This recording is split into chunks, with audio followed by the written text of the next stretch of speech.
You need to hear this if you're following the rising tensions in the South China Sea. Welcome to Global Sky Update. Please subscribe to my channel and press the bell icon for more updates. The tropical sun beats down relentlessly on the South China Sea, its rays glinting off restless waves. But beneath the dazzling light, the atmosphere is thick with tension, as if the sea itself is holding its breath. This is no ordinary morning. Every ripple on the water hints at the uncertainty and danger that lurk just beyond the horizon. The BRP Sierra Madre, a rusted Philippine supply vessel, sits grounded on Second Thomas Shoal, battered by years of salt and storms. Once a proud warship, it now serves as a lonely outpost, a symbol of defiance and resilience.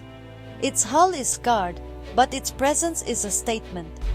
The Philippines will not abandon its claim. Filipino Marines, alert and watchful, scan the horizon as a massive Chinese Coast Guard ship looms ever closer. The blaring horn shatters the morning stillness, echoing across the water and sending a jolt of adrenaline through the crew. Every approach is a reminder of the power imbalance and the stakes at play. The Chinese vessel maneuvers with intimidating precision, cutting dangerously close, so near that a collision seems inevitable. The tension is palpable, the air thick with the possibility of disaster. Cameras roll as the world watches, capturing every heart-stopping moment of this high-seas standoff. Yet the Filipino captain stands his ground, hands steady on the helm. He and his crew have faced these confrontations before, and they know what's at stake. This is more than a territorial dispute. It's a test of resolve, a daily battle of nerves and national pride that plays out again and again in these contested waters. A young sailor, heart pounding, lifts his phone to record the encounter.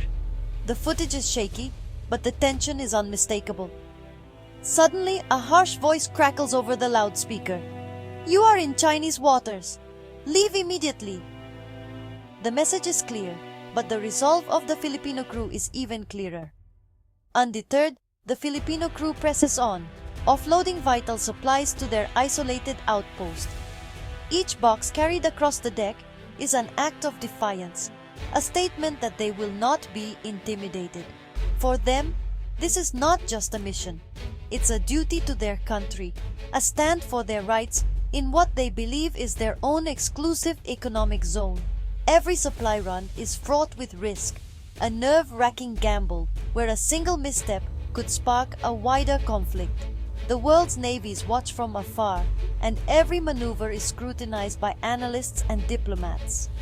The South China Sea has become a chessboard, and each move could have global repercussions.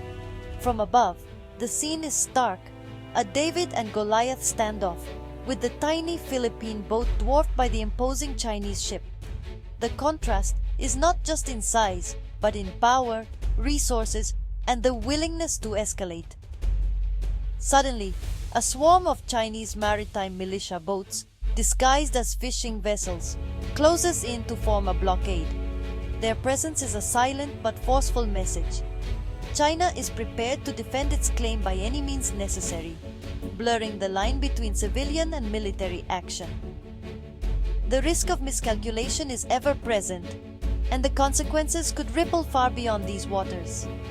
In capitals around the world, leaders and analysts watch the crisis unfold, knowing that a single mistake could trigger a chain reaction with global consequences. The world watches, holding its breath as each new incident unfolds on live news feeds and social media. Everyone knows that a single miscalculation, a misunderstood signal, or a moment of panic could ignite a crisis that no one can control. For the Philippines, this is about more than territory. It's about sovereignty, security, and the right to determine their own future. For China, it's about enforcing a historical claim, projecting power, and asserting its place on the world stage. And, for the crews on these ships, it's a daily, dangerous game, a test of courage and discipline, played out under the watchful eyes of the world, where every decision could change the course of history.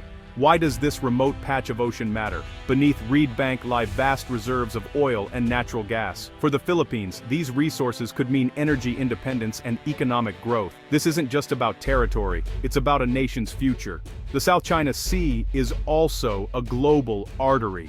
1/3 of world shipping passes through here. Any conflict would disrupt supply chains, spike costs, and impact economies worldwide. For regional nations, it's about defending their rights and livelihoods. For China, control of these waters is central to its ambitions as a global power. The US insists on freedom of navigation, sending warships to challenge excessive claims. American and Chinese forces operate in close quarters, raising the stakes. The stability of this region is directly tied to global security and prosperity. China's claim to the South China Sea is rooted in its 9-dash line, drawn on maps in the 1940s. This sweeping U-shaped line covers nearly 90% of the sea, based on historical records, but modern international law, specifically UNCLOS, grants countries exclusive economic zones 200 nautical miles from their shores. China's claim overlaps with the EEZs of the Philippines, Vietnam, Malaysia, Brunei, and Indonesia, fueling disputes. To bolster its claim, China has built artificial islands equipped with military facilities, unsinkable outposts in contested waters. China calls these actions defensive, but the scale is unprecedented. Critics say this militarizes the region and violates international law. China's island building is changing the facts on the water, making its claims harder to reverse.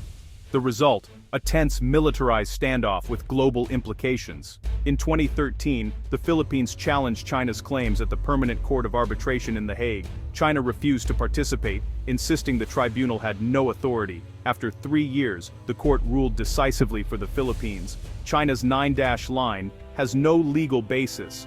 Features like Mischief Reef and Second Thomas Shoal are within the Philippines' exclusive economic zone. The ruling condemned China's island building and interference with Philippine activities. But China rejected the verdict, calling it scrap paper. With no enforcement mechanism, the ruling remains symbolic. China continues its activities, creating a physical reality that defies international law. The world is left asking, what good is a law if the most powerful player ignores it?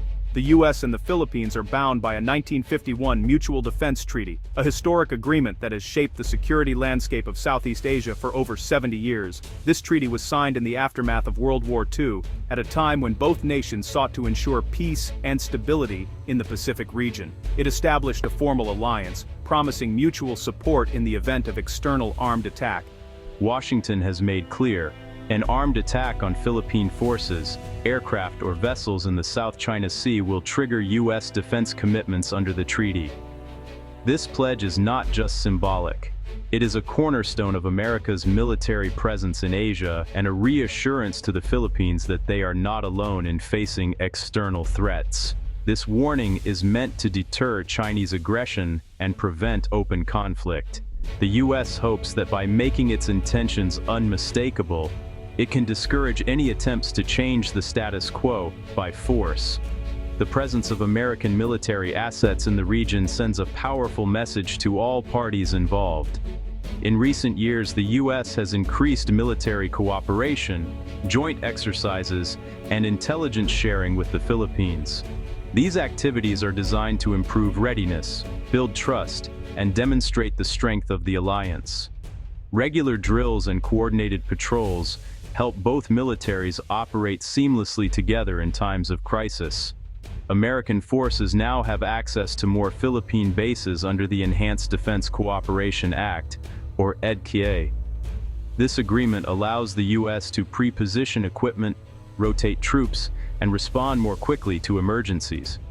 It also deepens the strategic partnership between the two countries, making their defense ties more flexible and resilient. Officially, the US says it doesn't take sides on sovereignty disputes in the South China Sea, but insists on upholding international law and freedom of navigation. American officials argue that the world's oceans must remain open to all, and that no single nation should control these vital waterways. China, however, sees the U.S. presence as interference in its backyard, accusing Washington of encouraging Manila to confront Beijing. Chinese leaders argue that outside involvement only complicates the situation and undermines regional stability. This triangle of mistrust, China, the Philippines, and the U.S., fuels a cycle of escalation.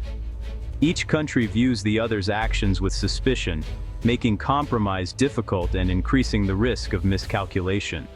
Each side's defensive moves are seen as provocations by the others. What one nation calls a routine patrol, another sees as a threat. This constant tension keeps the region on edge, with military forces always on high alert. The result? A delicate balance, where any misstep could spark a wider crisis. Even a minor incident at sea could quickly escalate, drawing in outside powers and threatening the peace of the entire region. The American security guarantee is the main factor keeping tensions from boiling over. It acts as both a shield and a warning, reassuring allies while cautioning potential adversaries. But it's also a source of friction, making the region a flashpoint between superpowers. The presence of rival militaries, competing interests, and unresolved disputes means that the South China Sea remains one of the world's most dangerous hotspots. The stakes could not be higher. The decisions made here will shape the future of the Indo-Pacific, and possibly the world, for generations to come. To understand the crisis, listen to the voices on the ground. Our Coast Guard faced Chinese aggression again today. We will not give up a single inch of our territory. The China Coast Guard acted professionally to expel Philippine vessels from our waters. Our resolve is unshakable. The U.S. stands with the Philippines and condemns China's unlawful actions. The Mutual Defense Treaty applies. For the Philippines, it's about survival and sovereignty. For China, it's about historical rights and national pride. For the US, it's about upholding a rules-based order. There's no common ground. Each side sees a different reality. That's what makes this crisis so dangerous. The South China Sea is a global flashpoint, a region where the interests of powerful nations collide. Its turquoise waters may look peaceful from above, but beneath the surface, tensions simmer, making it one of the most dangerous hotspots on the planet. The risk of armed conflict is real. One miscalculation, one misunderstanding, could quickly escalate into a confrontation between the United States and China, both nuclear-armed superpowers. The world holds its breath, knowing that a single incident could spiral out of control, with devastating consequences for millions. But the dangers go beyond the threat of war. Even without open conflict, ongoing tensions in these waters threaten the arteries of global trade. Over a third of the world's shipping passes through the South China Sea, carrying everything from oil and gas to electronics and food. Disruptions here would ripple through supply chains, causing delays, shortages, and higher prices for everyday goods. Factories could slow down or shut, jobs could be lost, and economies around the world could be thrown into turmoil. The crisis also challenges the international order built on rules, treaties, and peaceful dispute resolution. If these principles are ignored, the world risks sliding into a future where might makes right, and smaller nations have little recourse. If China can ignore the Hague ruling and assert its claims by force, it may indisturbt. Precedent. Other countries might follow suit, undermining decades of progress toward a more just and stable world. Southeast Asian nations are watching closely, caught in a difficult position. Their economies are deeply tied to China, but their security and sovereignty are at stake. Leaders and citizens alike are anxious about what the future holds. If the US fails to support the Philippines, it could shift the balance of power in Asia, emboldening aggressive actions and weakening alliances that have kept the peace for decades. The outcome here will shape not just the future of the Indo-Pacific, but the direction of global politics, economics, and security for generations to come. The stakes are not just regional, they're global. Decisions made here will echo in boardrooms, parliaments, and homes around the world.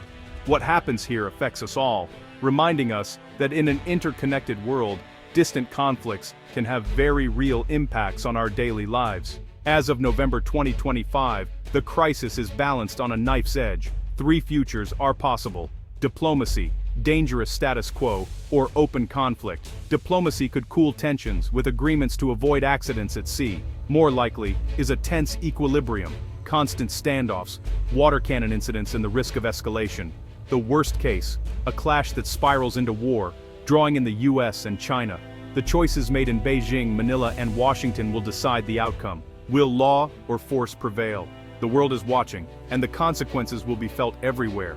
The South China Sea may seem distant, but its fate affects us all. It's a test of whether law or force will shape the world's future. The principles at stake, freedom of navigation, peaceful dispute resolution, equal rights, are the foundation of global stability. Disruptions here mean higher prices and economic shocks everywhere. Energy security is at risk, with potential price spikes at the pump. America's credibility as an ally is on the line. This crisis is a test of global alliances and the rules-based order.